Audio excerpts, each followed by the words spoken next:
Hi, welcome back. This is Commander Speedy, returning to Elite Dangerous, the Alpha Phase 1.1.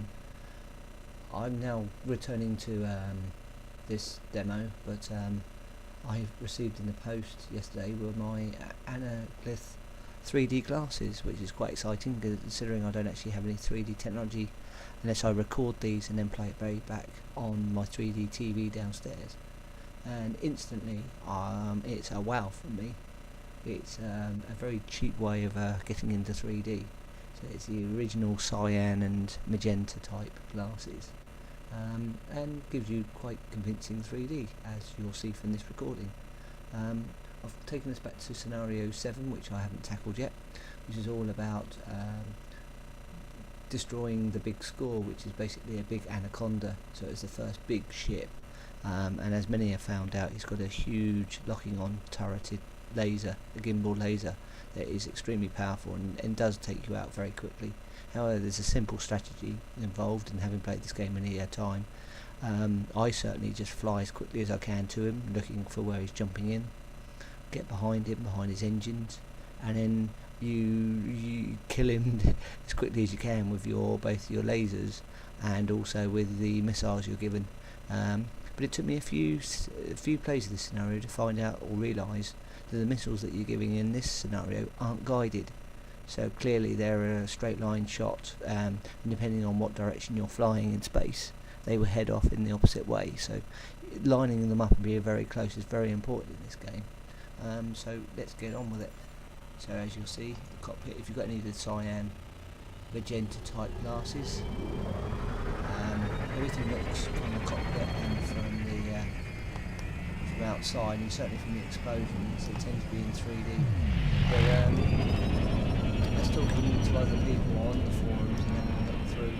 Using the 3D engine though, there does appear to be a separation between the cockpit itself in 3D and everything else, which still seems to be that, although in 3D, in that 2D sort of element. So it's a bit of a shame. Right, so as you found out from the last previous ones, if I talk and try and play, it's not great. I'm changing my weapons priority, and I want to get right in behind this guy to show you how you can take him out.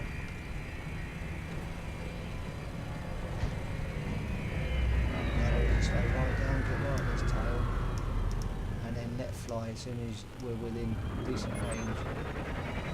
So here we go, let's see if we can take this fella out.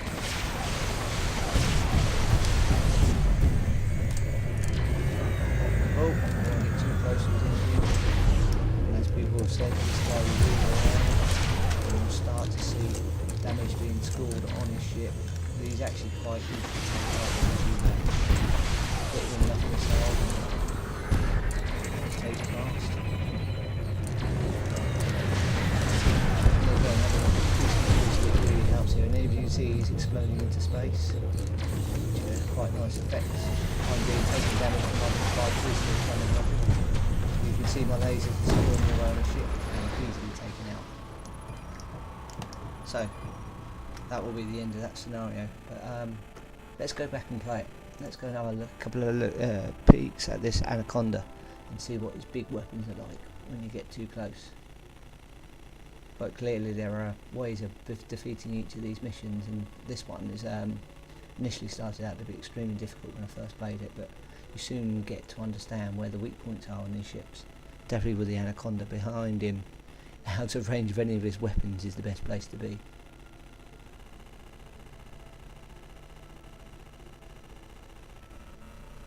So let's go back in, and you'll notice the two winged fighters as well that were accompanying us, and they love me as I spin. They rotate to stay in formation, which is a nice little effect. I'm sure that's again just another precursor to what Elite or Frontier plan to do with these space missions and wing type scenarios. Right, let's go and find this Anaconda. Let's get right up close and give him a bit of a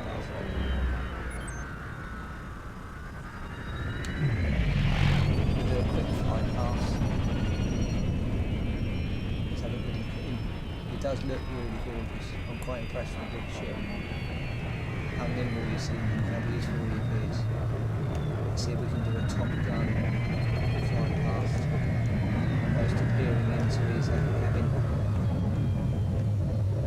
Again, the controls from using an analog joystick, and you see my window getting very close. Using an analog joystick would be another way of doing this. Yeah, there's a nice, and did you notice we're actually within inside his shield? So depending on where you're flying, you can get right close to this guy. Good look at him. That's not a good one, that's not a good idea. It's taking a bit of my shields out by actually getting too close. Let's actually strike him, so once I start engaging him, we'll soon see the weapons that he's got to fight us with. Let's bring us round. Here we go, get right underneath him.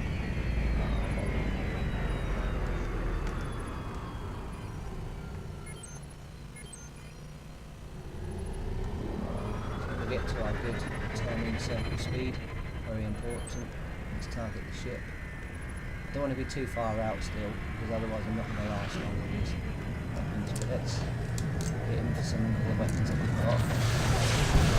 You can see there we're nicely hitting his shields, nice up wing, our friends are fighting him as well. And you can see that laser appearing, that's the thing you've got to dodge. Now if I allow it to get in range, see if I stay underneath him, I'm pretty protected from under here. So let's keep going, I'm not going to be able to destroy him just with my laser, I do need to missile him.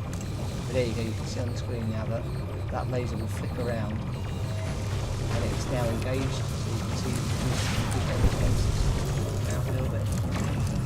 Pulling down, but that's just beautiful. That's not where I'm going to be able to take him out now. Taking a lot of damage, let's fly out and hit. Oh, too late. He's taking me out. There you go. That's an example of what he can do versus what we can. So ultimately, get in right behind him, get behind his engines and start pelting him with those missiles and lasers. Well, this is Commander Speedy signing off.